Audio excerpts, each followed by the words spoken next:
ሰላምታችን በያላችሁበት ድረስ የተወደዳችሁ የብላክ ላይን ሚዲያ ቤተሰቦች የዕለቱን አዳዲስ መረጃዎችን እናስደምጣችኋለን። ፋኖ የአገዛዙን ወታደራዊ ማሰልጠኛ ተቆጣጥሯል። ደብረታቦር ዙሪያ ውጊያ ላይ ነው። ዝርዝር ይዘናል። የደፈጣ ውጊያዎችም አስደናቂ ድል ተመዝግቦባቸዋል። የግንባር መረጃዎች ወደ እናንተ ይደርሳሉ። ስለ ሚስጥራዊው ካምፕም የምንነግራችሁ ይኖራል። ህወሓትና ብልጽግና ስለተካሰሱበት ጉዳይም በቆይታችን እናስደምጣችኋለን። በደቡባዊ ጎንደር የተቀጣጠለው ልዩ ዘመቻ አስደናቂ ድሎችን ማስመዝገቡን ቀጥሏል። የቀጠናው ፋኖ ከደብረታቦርና ባህር ዳር በቅርብ ርቀት ላይ የምትገኘውንና የብልጽግና ልዩ ኃይል ማሰልጠኛ የሆነችውን አለም በርን ተቆጣጥሯል። አለም በር ከወረታና ደብረታቦር ከተሞች መካከል አለም ሳጋ ደን አካባቢ የምትገኝ ወታደራዊ ስትራቴጂ ቦታ ናት።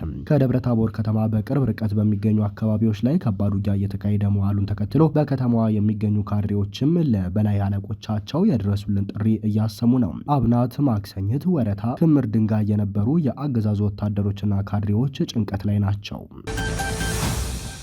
አሳምነው ክፍለ ጦር ሁለተኛ ሻለቃ ራያ ቆቦ ጎብዬ ከተማ በመግባት በአገዛዙ ላይ ጥቃት ፈጽሟል። አሳምነው ክፍለ ጦር ሁለተኛ ሻለቃ የተወሰኑ አባሎች ራያ ቆቦ ጎብዬ ከተማ በመግባት ጠላት ካምፕ ካደረገው ጎብዬ ሁለተኛ ደረጃ ትምህርት ቤት ሰርገው በመግባት የብልጽግና መከላከያ ሰራዊት ሻምበል አመራሩን ጨምሮ ሁለት ጓድ ወራሪ ሰራዊት ሙትና ቁስለኛ በማድረግ ታላቅ ጀብድ ፈጽመዋል። ከዚህ ጋር ተያይዞም የፋኖን ምት መቋቋም ያቃተው የፋሽስቱ ብልጽግና አገዛዝ ሰራዊት የበቀል አፈሙዙን ወደ ንጹሃን በማዞር እዛው ጎብዬ ከተማ ጦር መሳሪያ ያልታጠቀ ግለሰብ በግፍ ረሽኗል። ንጹሃኖችን በመግደል ያረካው የአገዛዙ ሰራዊት ግመልና በሬዎችን ጭምር በጥይት ደብድቦ ገድሏል። ስምንተኛ ቀኑን ባስቆጠረው አውደ ውጊያ የአገዛዙ ጥምር ጦር አከርካሪውን እንደተመታ ተነግሯል። የመይሳው ካሳ ሁለተኛ ኮር አራቱም ክፍለ ጦሮች ካራማራ ክፍለ ጦር፣ ፊት አውራሪ ገበየው ክፍለ ጦር፣ ኦሜድላ ክፍለ ጦር፣ ነብሮ ብርጌድ፣ አድዋ ክፍለ ጦር ከቀጠናው አስተባባሪ ግብረ ኃይል ጋር በመጣመር በአገዛዙ ጥምር ጦር ላይ ከፍተኛ ሽንፈት ማድረስ ተችሏል።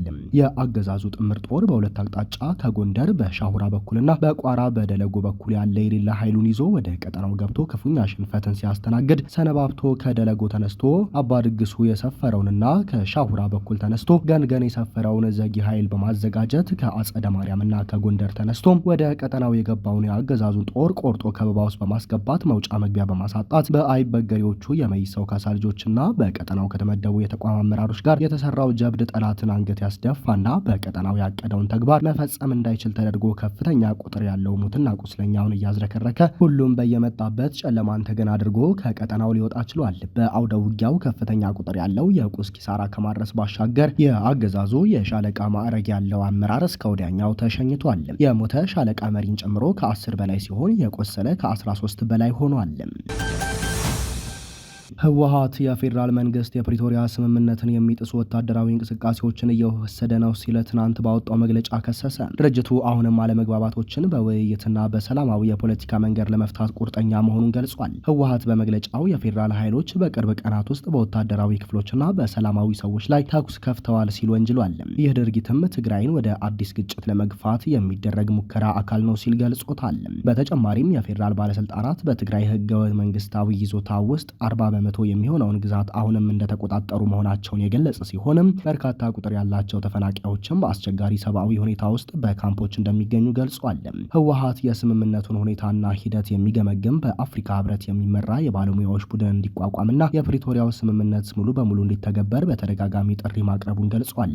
ይሁን እንጂ ለእነዚህ ጥያቄዎች የተሰጠው ምላሽ አነስተኛ መሆኑንም አመልክቷል። መግለጫው የኢትዮጵያ መንግስት አሁን ትግራይን ወደ ሌላ ዙር ደም አፋሳሽ ጦርነት ለማስገባት እየጣረ ነው ብሏል። ሆኖም ድርጅቱ ወደ ወታደራዊ ግጭት የመመለስ ምንም ፍላጎት እንደሌለውና ይልቁንም በፕሪቶሪያው ስምምነት ማዕቀፍ ውስጥ ድርድር እንዲደረግ እንደሚፈልግ ገልጿል። ፓርቲው በዓለም አቀፍ ማህበረሰብ በኩል የሚደረገው ጥረት በቂ አይደለም ሲል የተቸ ሲሆን፣ በሌላ በኩል የተባበሩት መንግስታት፣ የአፍሪካ ህብረትና አሜሪካ በቅርቡ የሰጡትን ማሳሰቢያ እንደ መልካም ጅማሮ እንደሚቀበለው ጠቁሟል። የፌዴራል ባለስልጣናትም ለቀረቡት ክሶች እስካሁን በይፋ የሰጡት ምላሽ የለም። በሌላ በኩል ሳልሳይ ወያኔ ትግራይ ፓርቲ በትግራይ ውስጥ በማህበረሰቡ የሚመራ የእርቅ ሂደትና ከወገንተኝነት የጸዳ ሽምግልና እንዲጠናከር ጥሪ አቅርቧል። ፓርቲው ባወጣው መግለጫ በትግራይ ተወላጆች መካከል እየተደረጉ ያሉ የእርቅ የውይይትና የሰላም ጥረቶች ሊደገፉና ሊጠናከሩ እንደሚገባ ገልጾም ይህም በክልሉ ዘላቂ ሰላም ለማምጣት ከፍተኛ አስተዋጽኦ እንዳለው አጽንኦት ሰጥቷል። ድርጅቱ እነዚህን ሂደቶች የሚያመቻቹ ግለሰቦችና ተቋማት ገለልተኝነታቸውን እንዲጠብቁም አሳስቧል። በተጨማሪም በአሁኑ ወቅት በትግራይ ውስጥ አስተዳደራዊ ስራዎችን ማቀናጀትና የክልሉን መሰረታዊ ጥያቄዎች መመለስ የሚችልም ህዝባዊ ተቋም የለም ብሏል። በጦርነቱ ምክንያት የደረሰውን ውድመት ለመጠገንና የውስጥ ክፍፍሎችን ለማርገብ እንዲቻል ሁሉንም ያካተተና ህጋዊነት ያለው መንግስት እንዲመሰረት ጥሪ አቅርቧል። ኢትዮጵያ ለሱዳኑ የፈጥኖ ደራሽ ኃይል አርኤስኤፍ ታጣቂዎች ሚስጥራዊ የስልጠና ካምፕ መገንባቷን የሮይተርስ የዜና ወኪል ዲፕሎማሲያዊ የደህንነትና የመንግስት ምንጮችን ጠቅሶ ባወጣው የምርመራ ዘገባ ገለጸ።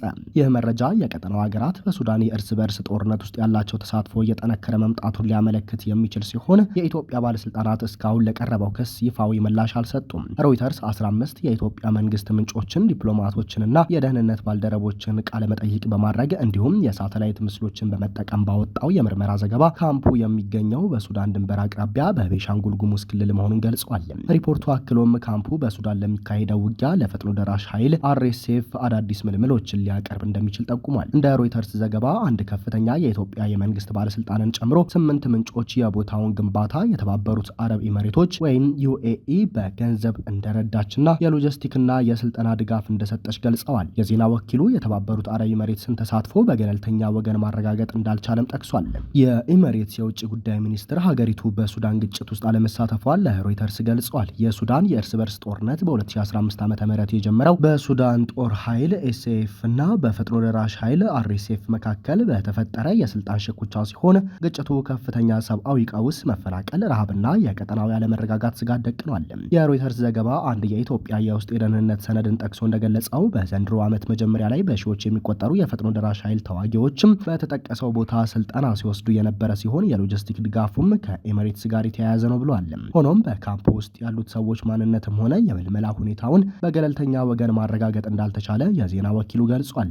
የሳተላይት ምስሎች የግንባታ እንቅስቃሴው ካለፈው ዓመት ሚያዝያ ወር ጀምሮ እንደነበረ የሚያሳዩ ሲሆንም ይህም መሬት መመንጠርን፣ የድንኳን ተከላዎችንና የመሰረተ ልማት ግንባታዎችን ያካትታል። በተጨማሪም በአቅራቢያው በሚገኘው በአሶሳ አውሮፕላን ማረፊያ የድሮን እንቅስቃሴ ሊደግፉ የሚችሉ ግንባታዎች መታየታቸው ተጠቅሷል።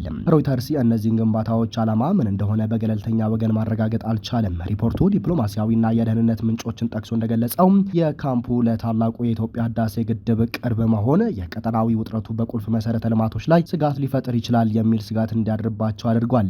የኢትዮጵያ መንግስት ግን በዚህ ጉዳይ ላይ የሰጠው አስተያየት የለም። የሱዳን ጦር ቀደም ሲል የተባበሩት አረብ ኤሚሬት ለፈጥኖ ደራሽ ኃይል የጦር መሳሪያ ድጋፍ ታደርጋለች ሲል ቢወቅስም አቡዳቢ ክሱን አስተባብላለች። ሆኖም አንዳንድ ዓለም አቀፍ ታዛቢዎች ክሱን ታማኒነት ያለው እንደሆነ ይገልጹታል። የዜና ወኪሉ የኢትዮጵያ መንግስት ተወካዮችም ሆኑም የፈጥኖ ደራሽ ኃይል ስለ ግኝቶቹ ለቀረበላቸው ዝርዝር ጥያቄ ምላሽ እንዳልሰጡ ገልጿል። የሱዳን ጦር ኃይል ባለስልጣናትም ለሮይተርስ ጥያቄ ምላሽ አልሰጡም። ይህ ክስ የቀረበው የሱዳን ግጭት አጎራባች ሀገራትንና የውጭ ኃይሎችን በመሳብ ግጭቱን የማርገብና የሰብአዊ ምላሽ ጥረቶችን ይበልጥ ውስብስብ ሊያደርግ ይችላል የሚል የቀጠናው ሀገራት ስጋት በበረታበት ወቅት ነው። ብልጽግና ራሱ በሀገራት ጣልቃ እየገባ ቢሆንም ኤርትራ ጣልቃ እንደገባችበት ከሰሞኑ መክሰሱ ይታወቃል። ክቡራንና ክቡራት አድማጭ ተመልካቾቻችን ለሰዓቱ የነበረን መረጃ ይህንን ይመስላል። ጤና ይስጥልን።